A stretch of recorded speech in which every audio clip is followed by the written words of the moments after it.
সোজাভাবে সব কথা বললেই হয়, বাঁকাভাবে বললে কি হয় একটু দেখুন। রিকশাওয়ালা যাত্রীর এই ঘটনাটি দেখুন।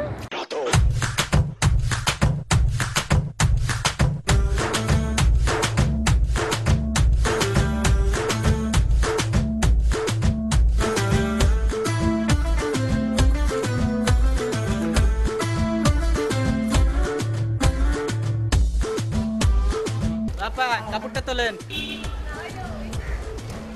আপা কাপড়টা তোলেন। আপা কাপড়টা একটু উঠান।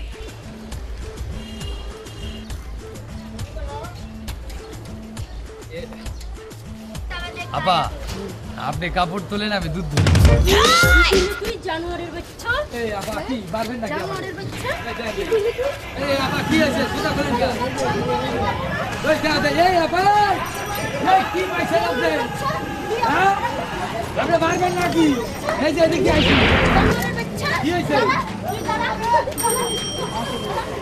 এই আপা আপনি আমারে মারবেন নাকি? মারুম না, তুই আমার বাজি কথা বলি কিয়া? কি বাজে কথা কইছি আপনি রে? হারামজাদা, তুই আমার ওইটা ধরতে চাইলি কিয়া? এই আপা আমি কি আমরা ওইটা ধরতে চাইছি? আপনি কিন্তু কথা না বুঝা কথা কইতেছে। তুই কি বুঝাবি আমারে হারামজাদা? আমি খারাপ কথা কইছি? আপনারা বাঁচাইছি এটা আমার দুষাইছে? হ্যাঁ চিনস আমারে? তুই চিনস না আমারে? চিনাইয়া দিল কিন্তু।